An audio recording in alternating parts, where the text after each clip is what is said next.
Abby Sloan, and I am the assistant principal at Stewart Middle School. I hear some of you went to the baseball game last night. I was also there with my 3-year-old, his first baseball game ever.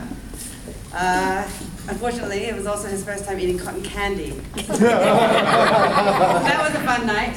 Yes. I'm from New Zealand, and so everything is new for me for the most part. And I hear that your friends from the UK enjoyed it, and I'm sure it's a little bit more exciting than cricket, except when you lose 7 runs in the first inning. Yeah. That was fun. But yeah, we found these as we're moving. As Mav mentioned, we're moving, and we have moved, and we have a lot more stuff than we have space. So I'm glad to be able to give some things back to you guys that we had stored. I like this last one. Will it be beneficial to all concerned? That's my work every day. That's our work at Stewart, and it's really important. I love that we share our values, and that's why this pairing this year has been wonderful. So last year I stood in front of you. The beginning of last school year. They're excited about the new year. They, as a reform in a school, prior to, in 2010, they received the School Improvement Grant, the SIG grant. And the qualifier for that is that you are in the bottom 5% of Washington schools as far as your state testing is concerned. So over the 4 years and $1.6 million per year, those scores did not raise. Those scores, in fact, declined. Even more so, they became the bottom 1% in Washington schools. So, okay, sure. So as a result, you get more money, only $650,000 per year, but a new administration has to come in, and real systems have to be built, and you're answerable to the state. So we were given 1 year to change that. So we had a little bit more pressure, so I admit I was excited about the year, but I won't lie, I was a little intimidated to come into a school where they had felt as though achievement was not something that they were known for, and they had a reputation for having scores decline. Now they were great kids, wonderful kids. It wasn't the students.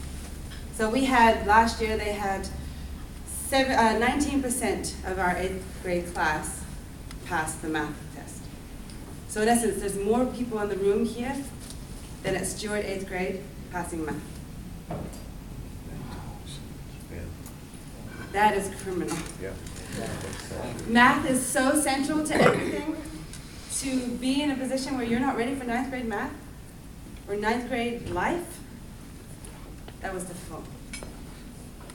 All right, so this year, with your help, it was about, I want to make it big. So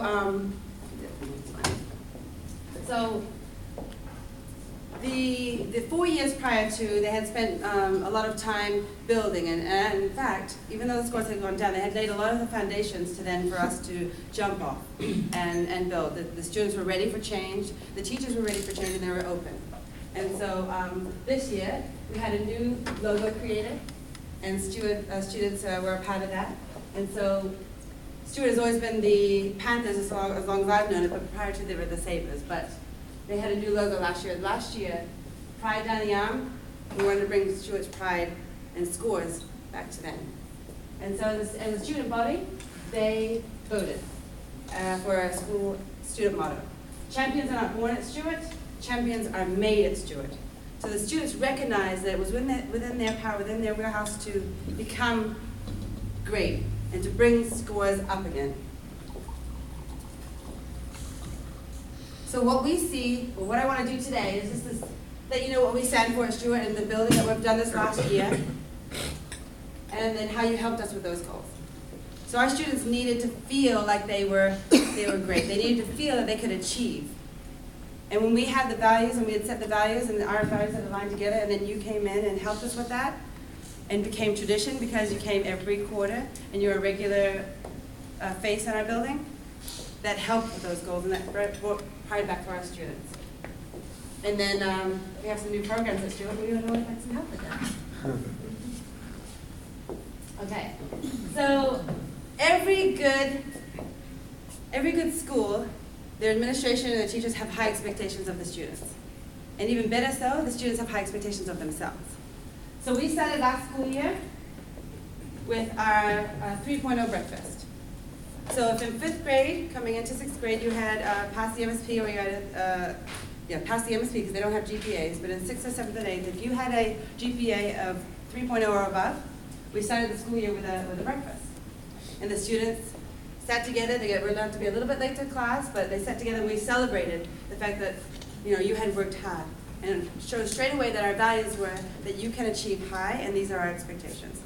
We have a saying at Stewart: life begins at 3.0.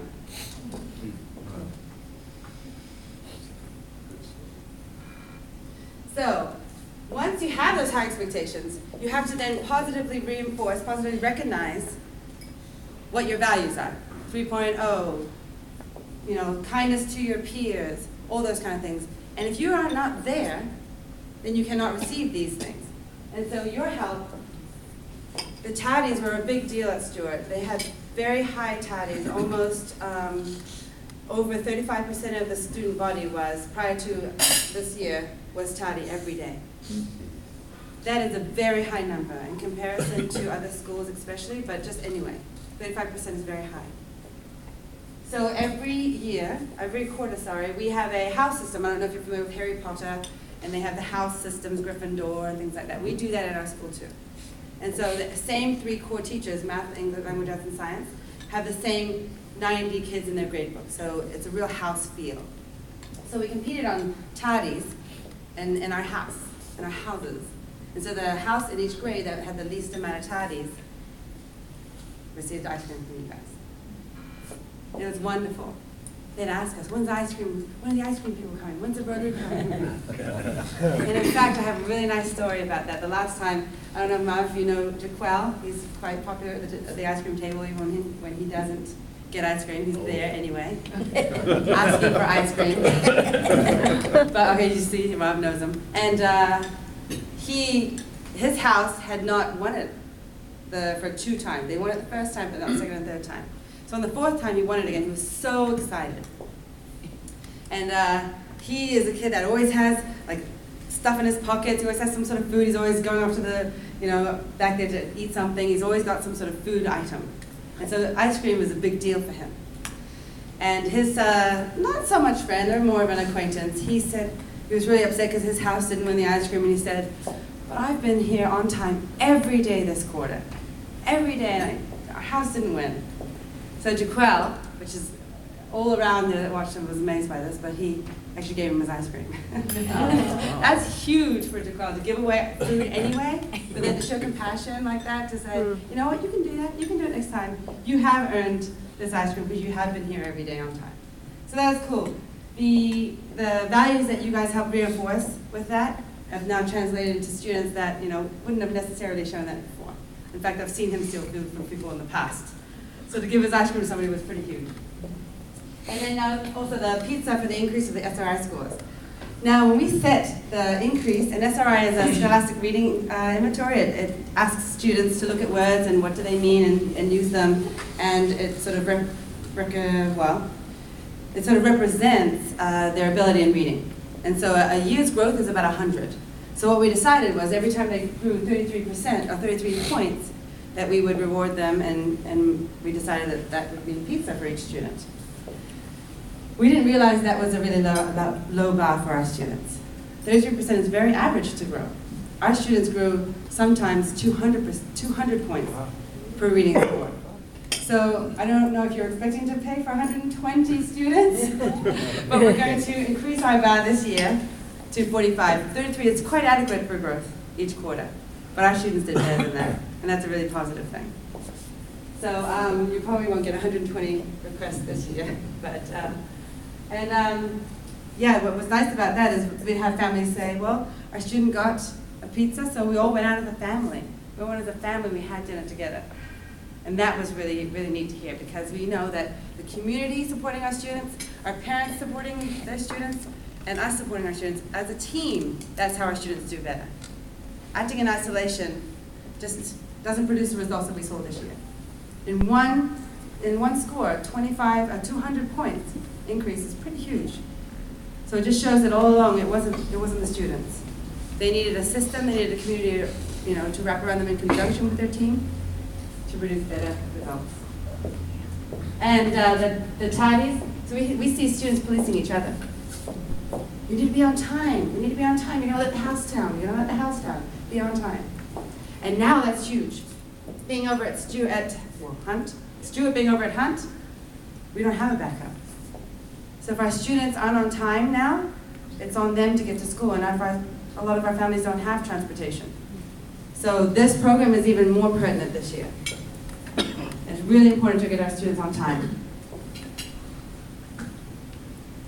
Okay, so a third key to success is we see having a vision and helping the students find their vision. We have vision for our students, and that is having a 3.0 to be successful in life and career. We need to see them. They need to see that. So I don't know if anyone has been involved with schools. High schools generally where colleges come in and talk to students. Getting universities to come to middle school was quite a challenge. But we argue with them, if students don't see it at middle school, by high school, it's too late. Well, it's not too late, but it's later than we would like it to do. We'd like our students to have that vision for themselves earlier. So in March, we have, every year, we talk about this all the time, 3.0, what university you're going to. This is a sort of a regular hallway conversation. What's your GPA? So how's your plan with getting to BA such and such? What steps have you taken? How can I help you? Those are regular conversations we have with our students. And so in March, we have a college and career week. So we have all the universities come in, they do mock applications, we show them, the volunteer opportunities and things that help really pad out that application for students. And then we bring in college, career, people from the workforce. And so anytime that you feel that you would love to do that, we would love to have you. Any occupation that you know that would that you'd like to come and speak about, we're always open to that. Last year we had 35 people come, and it was really heartwarming. I actually brought tears to my eyes. The 35 people at the end of the career day, they didn't leave. They stayed in the room and they talked to each other, and they just couldn't stop saying how wonderful our students were. And that's warming to hear, that the community also feels that our students are as great as we think they are.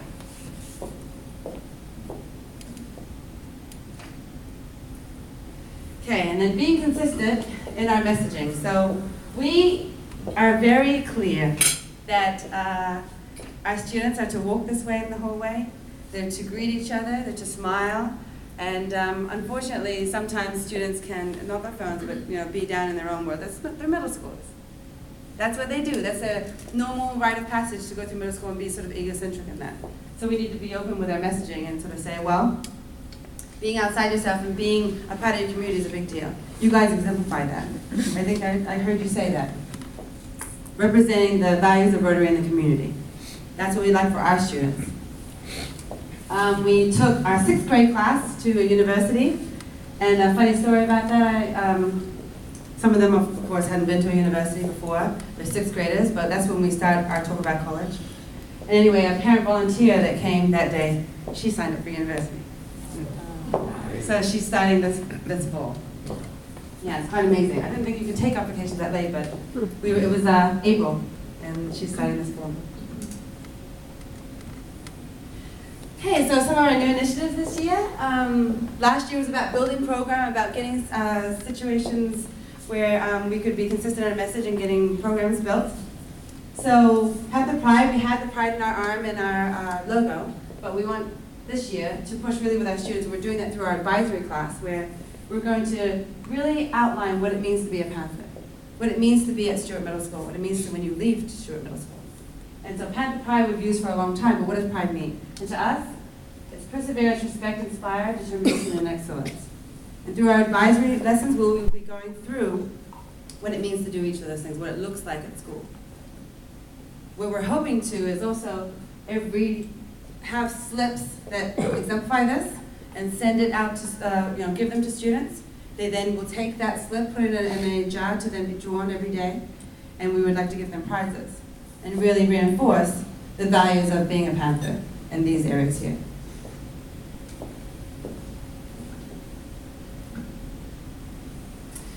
Another initiative we're doing this year is because transportation and being at school, we can't reach our students unless they're there. But then also missing the bus because every schooler is a bus student now. Every student has to be bused over to Hunt. If you miss the bus, you can't come unless you're able to get yourself there. And so we're going to introduce Beaver Bus. It's a model we actually saw at Keithley Middle School when we visited. We do a lot of visits to other schools to make sure, check what we're doing is the right thing. And so then every day that they're there, they receive a buck through their advisories. And if they receive more than, let's say 85%, yeah, 85% to 90% of the Be Here possible bucks, so that'd be 10 in 2 weeks, they got 8 or 9 above, then we would like to also reinforce that. And so hoping that we can maybe invite them to also be part of the ice cream. And they also, with these bucks, they'll be able to perhaps buy things in a sort of a collective group store or something like that. It sounds like a lot of our things that we're doing right now are extrinsic, and that is not our long-term goal. A lot of things that we do are intrinsic. We talk to students and we make sure that they know that they're doing the right thing for the right reason. I think initially though, when you have an issue, you have to start extrinsically, especially with middle schoolers, and then move to the intrinsic. Yeah, I have to let go of, I'm a special ed teacher at heart. I always have been a special ed teacher in my teaching career. And so extrinsic motivation is not where you start, but sometimes when it's a problem and the negative consequence of not attacking this is that the kids aren't at school, you have to start here. It's all about me in middle school, right? Okay, so then I just wanted to perhaps put to the team that the students that have 85% more than Be Here bucks are part of the ice cream, because it has become such a tradition at our school. And in the middle of winter, when we were freezing in that old building, the kids are like, "This is ice cream day today." They just really look forward to it. And then your contribution to helping with our prizes for both the 2 initiatives that we have this year would be a great way to team together. And when we say prizes, they don't have to be things like a day spent with one of you at your work, or you coming to speak to them and spend time with them at lunchtime. Like those are considered prizes and they're exposure for our students that are outside themselves. And a lot of our students, some of our students hadn't been to the zoo this year. So it was really nice for them to have any experience that you can give them. Okay, so I wanted to end with a positive. I said to you that there's more people in this room than passed eighth grade math last year at 19%. So we got scores in last week, and that same group, not the same group, but the 8th grade math reported back at 41%. Okay. So more than a double passing. While 41% is still not acceptable, we're pretty proud of that fact. And so thank you for being proud of that, and I encourage you guys to come on campus. There's opportunities for you to pair with us. We have a class called AVID. It's Advancement via Individual Determination. And we need tutors in that class. You don't have to know any math, you don't have to know any science, you don't have to know any language arts. You just have to teach our students, because the whole point of a tutorial in AVID is that they pose questions to their team. They pose questions to other students. And through that process, they help each other find the answer. So you just be someone like, "Oh, no, you can't ask a question," or, "Okay, you haven't spoken much, how about you speak?" And so we always need help in that area. We're always lacking tutors. And so we invite you to come and see us. All right, if you have any questions.